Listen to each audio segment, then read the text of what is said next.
उन सभी सिद्धात्माओं के पावन श्री चरणों में हमारी भावभरी वंदना। परम उपकारी लाखों आत्माओं को जैन धर्म प्रदान करने वाले पूज्य चारों दादा गुरुदेव श्री के पावन श्री चरणों में हमारी भावभरी वंदना।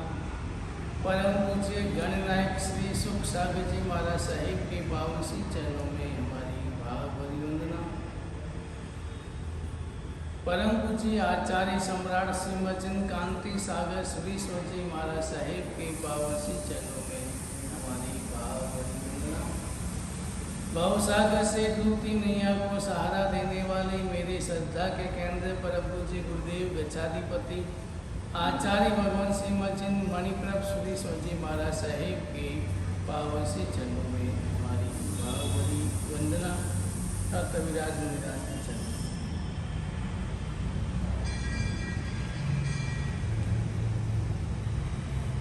दुख का कारण धर्म का अभाव, सुख का कारण धर्म का प्रभाव और शांति का कारण खुद का स्वभाव। ये तीन बातें हैं। दुख का कारण धर्म का अभाव। जिस व्यक्ति को धर्म समझ में नहीं आता, जो व्यक्ति धर्म के बारे में नहीं जानता, जो व्यक्ति धर्म से भागता है, जो अपने कर्तव्यों से भागता है, जो मर्यादाओं से भागता है, वही व्यक्ति दुखी होता है, क्योंकि वो धर्म समझता नहीं। और जिस व्यक्ति को धर्म समझ में आ जाए, उस व्यक्ति के मन में अपने प्रति विश्वास हो जाता है, अपने कर्मों के प्रति विश्वास हो जाता है, अपने कर्मों की समझ मिल जाती है, इसलिए वो व्यक्ति दुखी नहीं होता। निमित्त मिलेंगे अनुकूल प्रतिकूल, लेकिन जो व्यक्ति धर्म को समझ लेता है, वो व्यक्ति नियमों चाहे अनुकूल मिले चाहे प्रतिकूल मिले, चाहे व्यक्ति दूसरा व्यक्ति सुख में निमित्त बने तो भी सहजता आती है, चाहे सामने वाला दुख में भी निमित्त बनता है तो भी वही यही सोचता है ये निमित्त है, मेरा मूल में मेरे कर्म है, मुझे मेरे कर्मों पर विश्वास है। और जो व्यक्ति कर्मों पर विश्वास कर लेता है कि जो भी हो रहा है, जो भी मिल रहा है, अच्छा बुरा जो भी मिल रहा है, मुझे मेरे कारण ही मिल रहा है, मेरे कर्मों के कारण ही मिल रहा है, तो जो व्यक्ति कर्मों को समझ लेता है, वो व्यक्ति कैसी भी स्थिति हो, चाहे अनुकूल हो चाहे प्रतिकूल हो, उस व्यक्ति के मन में कभी दुख नहीं हो सकता है, वो व्यक्ति कभी दुखी नहीं होता है। और जो व्यक्ति धर्म को नहीं जानता है, तो सामने हर व्यक्ति दूसरों के कारण दूसरों की गलती निकालेगा, उसके कारण मुझे आज दुख मिला, मैं आज इसके कारण दुखी हुआ।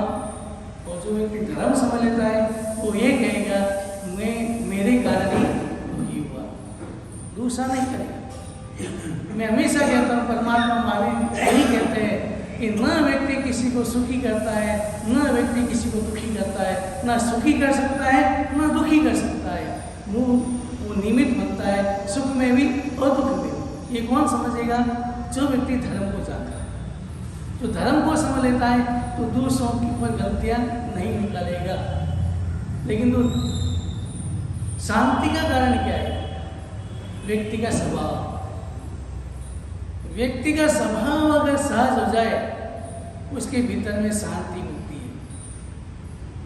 इसलिए कहते हैं शांति मंदिर में नहीं, मस्जिद में नहीं, ना कोई देवालय में। शांति का मार्ग विराजित खुद के अंतरालय में। शांति तो खुद के अंतर में है, अंतरालय में है, न मंदिर में है, न मस्जिद में है, ना कोई देवालय में है। वहाँ शांति नहीं है, शांति तो अपने देवालय में, अपने भीतर में। और वो शांति कब मिलेगी? जब व्यक्ति का स्वभाव बदलेगा, जब व्यक्ति को धर्म का बोध हो जाएगा। और जो धर्म का बोध होता है, व्यक्ति जो धर्म का प्रभाव पड़ता है व्यक्ति के ऊपर, त्यों ही व्यक्ति का स्वभाव सहज हो जाता है। साधु संतों का जीवन देखें, वो चाहे साधु संतों में लिखा है कोई वंदन करे तो उस पर आसक्ति नहीं रखना, प्रीति नहीं डरना, और कोई अगर गाली दे तो भी गुस्सा नहीं करना। वो सहजता, जिसके भीतर धर्म का पर्व, वो सहजता आ जाती है। महाराष्ट्र में 2 संत हुए, एक एकनाथ, एक तुकाराम, अभी नाम सुना हो तो। एक एकनाथ संत हुए, एक तुकाराम संत हुए। दोनों के जीवन में अलग अलग परिस्थितियाँ हैं, दोनों एक उत्तर में एक दक्षिण में है, दोनों की परिस्थितियाँ अलग है, लेकिन दोनों के मन में धर्म का प्रभाव है। इसलिए देखो, एकनाथ की पत्नी इतनी आज्ञाकारी थी, एक व्यक्ति दिन में मिलने के लिए गया, दिन में मिलने के लिए गया तो एकनाथ ने अपनी पत्नी को आवाज लगाई, अरे जल्दी से दीपक जला के लाओ, लालटेन जला के लाओ, मुझे दिखाई नहीं दे रहा है, मुझे चक्का काटना है। जो ही एकनाथ ने आज्ञा दी तो महिला, उसकी पत्नी अंदर गई और लालटेन जला के लेके आ गई। तो व्यक्ति सोचा कि ये व्यक्ति, ये महात्मा भी पागल है और उसकी पत्नी भी पागल है। इतना प्रकाश, सूर्य का प्रकाश है, फिर भी कह रहा है कि मुझे अंधकार में दिखाई नहीं दे रहा है, लालटेन जला के लो। और इसकी पत्नी भी पागल है, वो भी नहीं बोल सकती कि इतना प्रकाश है, लालटेन की क्या अपेक्षा। लेकिन नहीं, पति ने कहा है मुझे लालटेन जला के लो, वो तुरंत लेके आगे चला गया। इतनी आज्ञाकारी पत्नी थी। जो एकनाथ इशारा करता, वो इशारों को समझ के उनका आज्ञा का पालन करती। ऐसी आज्ञाकारी पत्नी किसकी थी? एकनाथ। और इसलिए वो भगवान से प्रार्थना करते थे, भगवान अच्छा हुआ कि मुझे आज्ञाकारी पत्नी मिली, इसलिए मैं आज परमात्मा भगवान का भजन करता हूँ, सत्संग करता हूँ, आराम से करता हूँ भजन और सत्संग। अगर आज्ञाकारी पत्नी नहीं होती तो आज मैं आराम से परमात्मा की भक्ति नहीं कर पाता और आराम से सत्संग भी नहीं कर पाता। ये एकनाथ का उदाहरण, उनका चिंतन।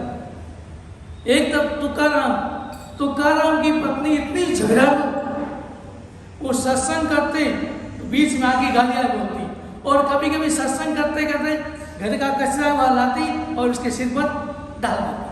दिन भर सत्संग ये है, वो घर का काम नहीं करते, वो नहीं करते, गालियां देना प्रारंभ करते। अब ऐसे समय में आप होते क्या चिंतन करते? आप होते तो क्या बोलते? पत्नी के साथ क्या व्यवहार करते? और पत्नी के बारे में आप क्या चिंतन करते?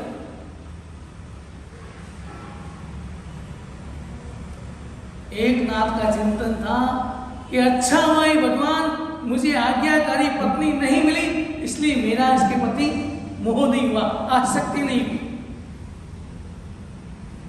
भगवान आपने अच्छा किया कि आज्ञाकारी पत्नी मुझे नहीं मिली, इस कारण से मेरा मोह, मेरी आसक्ति इसके साथ नहीं, मैं आराम से भगवान के भजन करता हूँ और सत्संग करता हूँ। दोनों स्थितियाँ देखें। एक कह रहा है अच्छा हुआ कि आज्ञाकारी पत्नी मिली, इसलिए मैं परमात्मा के भजन करता हूँ, सत्संग करता हूँ। और एक कह रहा है स्थिति प्रतिकूल है, लेकिन उसने प्रतिकूलता में भी अपना चिंतन के द्वारा उसमें भी अच्छाई ढूंढ ली। जो व्यक्ति प्रतिकूलता में भी अच्छाई ढूंढने का सीख ले, वो कभी दुखी नहीं हो सकता। प्रतिकूलता में अच्छाई ढूंढना, इसलिए गुजराती में कहते हैं जे थाय ते सारे रे माटे, जो होता है अच्छे के लिए होता है। ये गुजराती कहावत है, जो होता है अच्छे के लिए होता है। तो व्यक्ति स्थिति के आधार पर प्रतिकूल स्थिति में भी चिंतन करे, सम्यक चिंतन करें, आत्मा का चिंतन करें, और उस चिंतन के द्वारा उसमें भी अच्छाई ढूंढ ले, अच्छी बात ढूंढ ले कि नहीं अच्छा हुआ कि आज्ञाकारी पत्नी नहीं मिली, मोह नहीं हुआ, आसक्ति नहीं है, इसलिए मैं भगवान के आराम से मस्त होकर भगवान की भक्ति करता हूँ, सत्संग करता हूँ। तो ये चिंतन कौन करता है? जिसके भीतर में धर्म का प्रभाव होता है, जिसके भीतर में धर्म की समझ आती है, जो परमात्मा की वाणी को समझता है, समझ करके जीवन में उतार लेता है, उस व्यक्ति के भीतर में एक चिंतन बदल जाता है, समझ आ जाती है। उसलिए समझ के कारण वो व्यक्ति अनुकूलता में भी हंसेगा नहीं और प्रतिकूलता में रोएगा नहीं। सहजता आ जाती है और वो समझ आ जाती है ईर्ष्या मेरे कारण। इसलिए मैंने एक बार कहा था, तुम्हारे यहाँ कोई सहयोगी नहीं है, कोई यहाँ सहयोगी नहीं है और ये तुम्हें सहयोग की अपेक्षा भी नहीं है। तो नहीं बात, यहाँ सहयोग, तुम्हारा कोई सहयोगी नहीं है, कोई सहयोगी नहीं कि तुम्हारा हाथ पकड़ के तुम्हें मोक्ष पहुंचा देगा, कोई सहयोगी नहीं। आध्यात्मिक क्षेत्र में कोई किसी का सहयोगी नहीं होता है, कोई सहयोगी नहीं है। आध्यात्मिक सहयोग जीवन में तो जो भी करना है, जो भी पाना है, मुझे ही पाना है। भगवान महावीर ने भी दिया ना प्रतिज्ञा की थी कि मैं जो भी पाऊंगा अपने बलबूते पर पाऊंगा। और इसलिए उन्होंने राजपाट परंपरा में से राजपाट मिला था वो छोड़ करके जंगल में चले गए।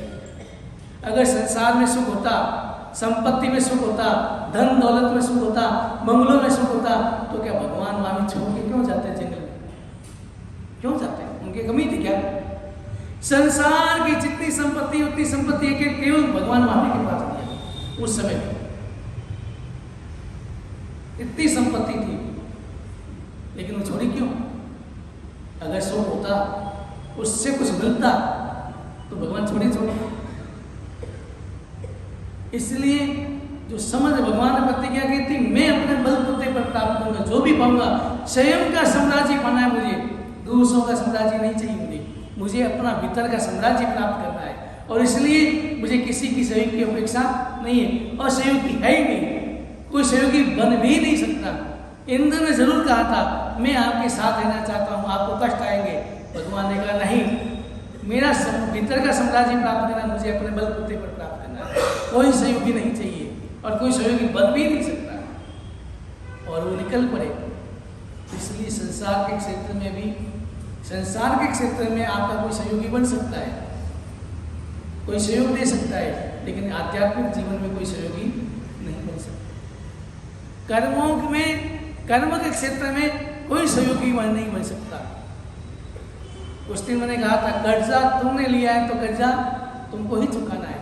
संसार का कर्जा आपका बेटा चुका सकता है, पोता चुका सकता है, और भी कोई व्यक्ति चुका सकता है, लेकिन आत्मा का क्षेत्र में कर्मों का कर्जा तो खुद को ही चुकाना है।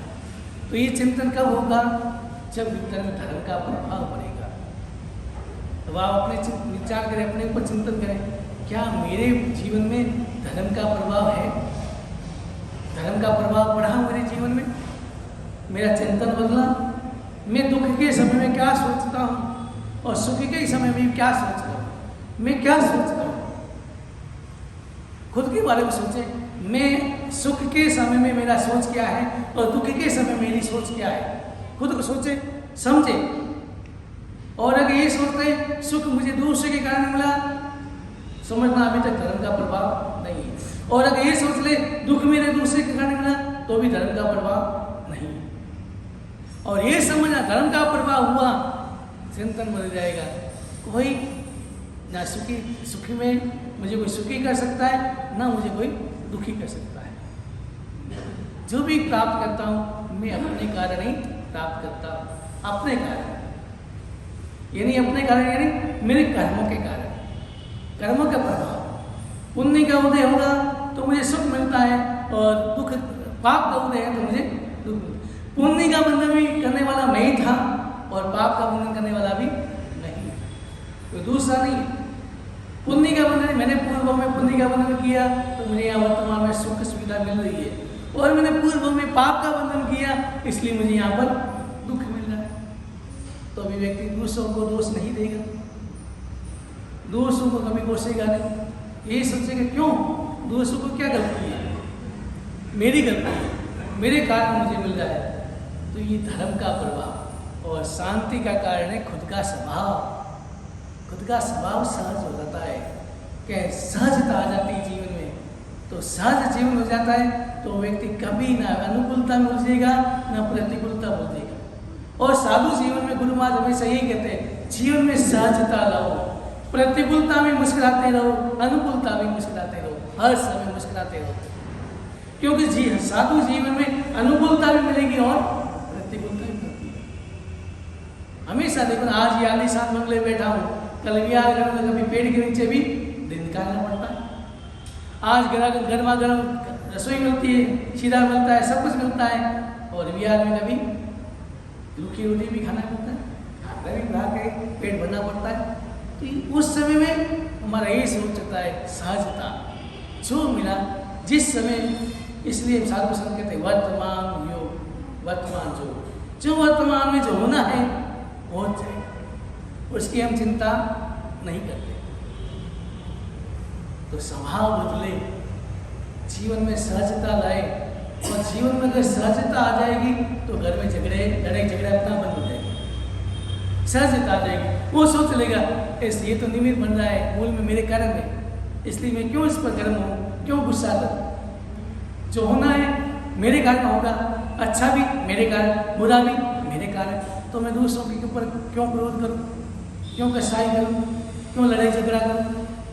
स्वभाव। और दूसरी बात, अगर व्यवहार आपका घर में किसी के साथ बुरा है तो उस समय ये सोचना कि पूर्व में जरूर मैंने इसके साथ कुछ दूसरा दुर्व्यवहार किया होगा, इस कारण से आज ये मेरे पति ऐसे विचार रख रहा है। ये हकीकत है, ये हकीकत है। आप देखना, अगर आप एक व्यक्ति को नहीं जानते हैं फिर भी आपके मन में उसके प्रति प्रेम के भाव आते हैं, क्यों? पूर्व का अच्छा समझ। और अगर एक पति के पूर्व में द्वेष का भाव, दुश्मनी का भाव लेके अपनाए हैं तो वो दुश्मनी यहाँ भी प्रकट होती है। इसलिए देखना, एक माँ के दो बेटे, एक के प्रति बहुत प्रेम है और एक के प्रति प्रेम नहीं है। सके बेटे माँ के लिए सब बराबर है, लेकिन एक के प्रति ज्यादा प्रेम होता है, ज्यादा आसक्ति होती, ज्यादा स्नेह होता है, और एक के प्रति कम होता है। क्यों? इस कारण ये पूर्व का परिणाम। पूर्व में मित्रता के व्यवहार था, अच्छा व्यवहार किया था, इसलिए वर्तमान में आपको वो व्यवहार अच्छा लग रहा है, वो अच्छा कर रहा है आपके साथ। और पूर्व में आपके कोई बुरा किया, आपने उसका दुर्व्यवहार किया, दुश्मनी रख के आप आए हैं, तो दुश्मनी यहाँ प्रकट होगी। बोले मैंने उसने कहा जेलर कोई बनता है, आदेश देने वाला तो कर्मराज, जेलर कोई बनता है। माँ भी बन सकती है, बेटा भी बन सकता है, सासू बन सकती है, बहू बन सकती है, भाई बहन दोस्त, कोई भी जेलर बन सकता है। ये सब जेलर है। जेलर तो आदेश कौन देना है? जज देता है। जज आदेश देता है, जेलर का आदेश का पालन करता है। और हमारे आदेश देने वाले कौन है? कर्मराज। कर्मराज आदेश देता है, वो जेलर बन के आपको परेशान करता है। अच्छा किया इनाम देता है, बुरा किया बुरा परिणाम होता है।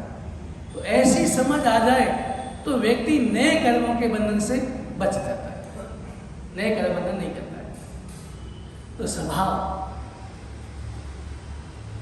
देखो, दीक्षा की भावना सबसे पहले इसके बड़े भाई को आई, हर्ष।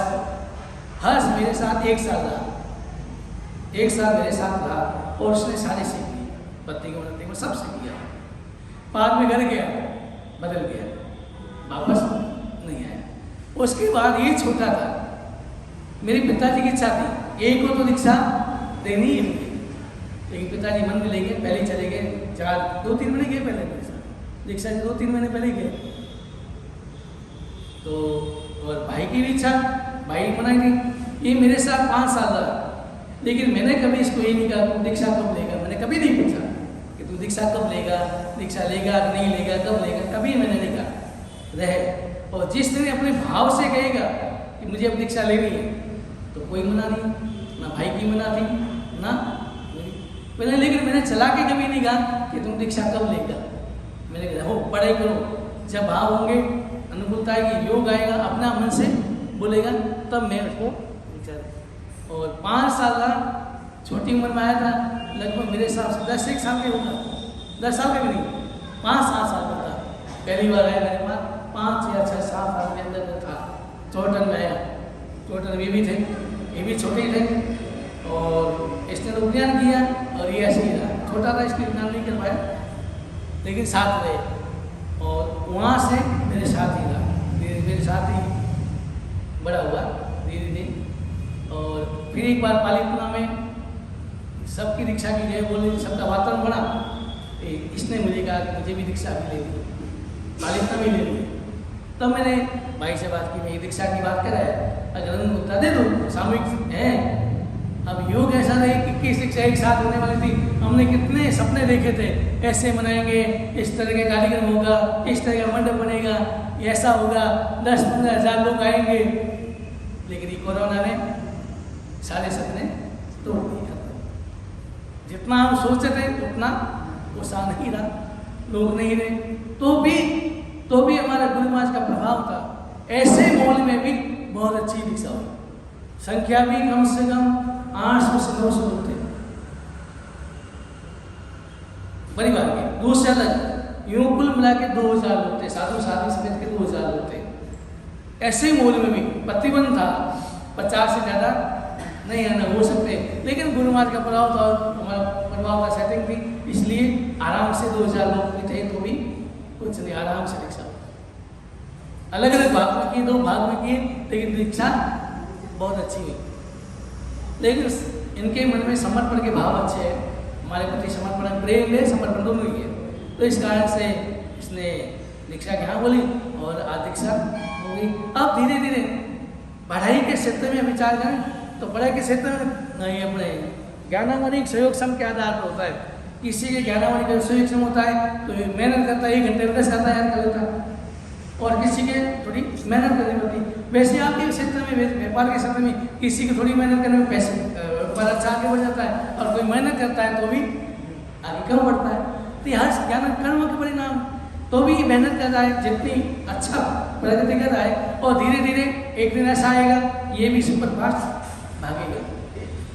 यही गुरुदेव से प्रार्थना करता हूँ कि इनके जीवन में वही ऐसी स्थिति आए कि और खूब आगे बढ़े, पुरुषार्थ करे, और पुरुषार्थ का परिणाम उसको अच्छा मिलता रहे।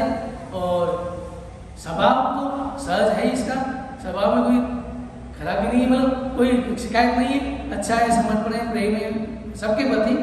तो स्वभाव अच्छा होना चाहिए, पढ़ाई हो या नहीं हो वो महत्व नहीं है।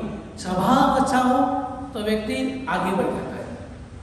और अगर स्वभाव सही नहीं है और मैं पढ़ा लिखा बहुत हूँ लेकिन मेरा स्वभाव सही नहीं है, और तो साधु जीवन में सबको अशांति बना जाती है। इस जीवन में शांति नहीं रही। हर एक व्यक्ति का स्वभाव खराब होता है तो हर व्यक्ति मन में सामूहिक रहता है, तो कुछ न कुछ तक होती रहती, तो गर्म होता है। तो स्वभाव अच्छा होना चाहिए। स्वभाव अच्छा है, पढ़े तो धीरे धीरे आगे और बढ़ती रहेगी, होती रहेगी, और बढ़ता रहेगा, सीखता रहेगा, मेहनत करेगा, पुरुषार्थ करेगा, आगे बढ़ जाएगा। देखो नहीं, एक व्यक्ति केवल दिमाग इतना कमजोर था, माँ इतना भी याद नहीं रहा, याद करने का वो याद नहीं, और याद करते करते चिंतन बदल गया। उड़द अलग छिलका अलग, माँ से उड़द दूसरा अलग छिलका, उड़द अलग छिलका अलग, उड़द अलग छिलका अलग, करते करते आत्मा अलग शरीर अलग, आत्मा अलग शरीर अलग। ऐसा चिंतन चला, ऐसे बोलते चिंतन करते करते उस मुनि ने केवल ज्ञान प्राप्त किया। माधुस बोलते चिंतन बदला, आत्मा अलग शरीर अलग, चिंतन बदला, और चिंतन करते करते केवल ज्ञान प्राप्त। निमित्त केवल छोटा निमित्त, माधुस बुद्धि कमजोर थी, नहीं याद हो रहा था, लेकिन चिंतन बदल गया, केवल ज्ञान प्राप्त।